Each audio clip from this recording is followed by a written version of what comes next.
Jim Klauck, a.k.a. a Pro Joe here on a Pro Radio, bringing you home improvement on the a Pro Radio show all the time.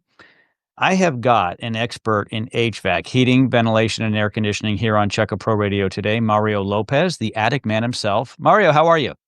I'm doing great, Jim. Great. It is great to have you here.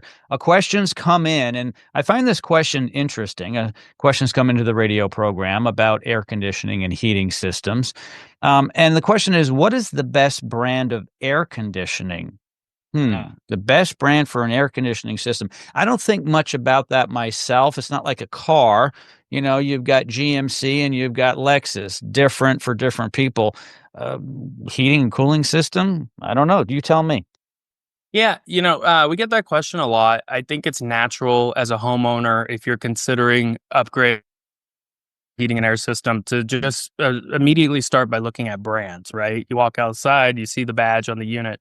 So you start looking up brands. Now, what most people don't realize is there's hundreds of brand names out there, right? To name a few, you have York and Goodman and Lennox and Carrier and Trane, American Standard, Ream.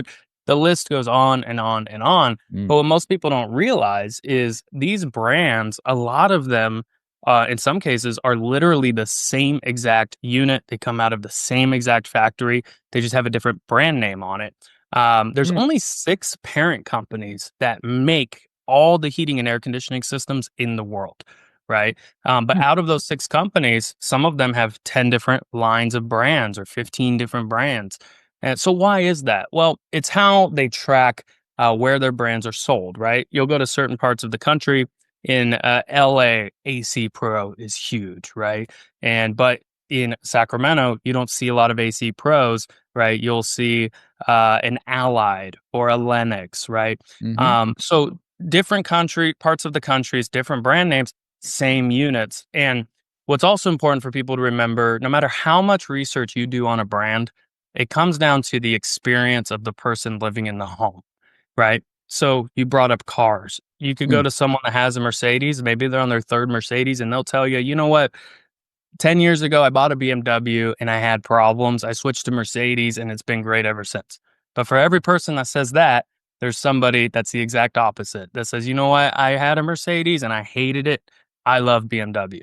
Yeah. As long as you're changing the oil on time, you are taking care of the car, you're not racing it down the street left and right. The car is going to last and it's going to serve its purpose, which is to get you from point A to point B.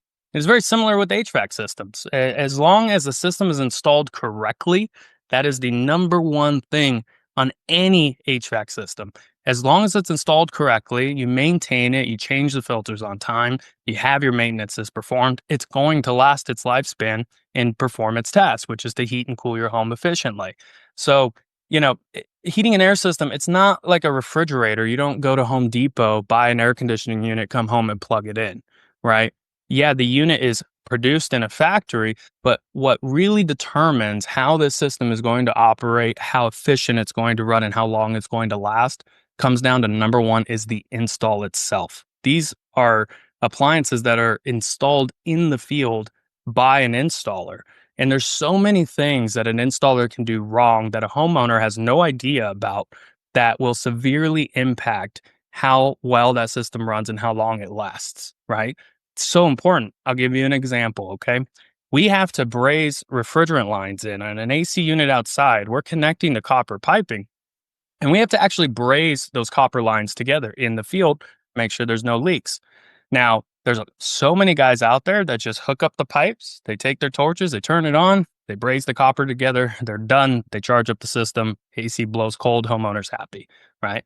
The problem with that is they didn't flow nitrogen through the refrigerant lines while they're purging, because when you are while you're brazing rather, excuse me, while you're brazing copper together, a chemical reaction forms and a black soot-like substance starts to form inside that copper pipe and on the outside of that pipe. And you have to hook up nitrogen and actually flow nitrogen through that pipe while you're brazing so that all of that soot gets caught by the nitrogen, by the flow of the nitrogen, and exits that piping, right? That's so important because if you don't do that, that soot stays inside that pipe. Once that pipe is braced shut, your refrigeration system is a closed circuit. It is never meant to open again. No. So it's in there forever. And while that refrigeration's running from the attic to the outdoor unit, it's like getting a blood clot, right? Because that soot will start to build up. And it'll start to build up. And it might take 3 years, 4 years, 6 years, 8 years. Eventually, it'll build up so much, it creates a restriction, and your compressor outside your system has a heart attack essentially because it can't flow. And all of that came back to the fact that that installer didn't follow procedures correctly. Maybe he ran out of nitrogen. Maybe he just didn't feel like going to the van and getting it, right? And those are things homeowners usually have no idea occur, right? And so picking the company or the individual that's installing the system is by far the number one focus you should be looking at versus brand. Brand comes secondary. You give me a brand that's top rated and have somebody just slap it in and not do it the right way, yes, it'll run. And then you take some brand that's maybe known as a lesser quality, even an off brand, but it's installed correctly. Sure. That off brand system installed correctly will outperform that number one name brand system every single time because it always comes down to the quality of the installation. So if I'm going to be spending thousands of dollars on a heating and air system, I want to get a brand that's a name brand. I want to make sure I have a 10-year warranty. Other than that, what I'm really looking for is who's installing it. Do they have a reputation of installing it and doing good work? Have they been doing it a long time? Those are the things I would be focusing on. And we have that with you, AtticMan. Everybody who's watching and listening, all of AtticMan's information is located in the description of this podcast, phone number, website, contact information. So there's no excuse not to find the best HVAC company around. Thanks, Mario. Absolutely. Thank you. Bye-bye.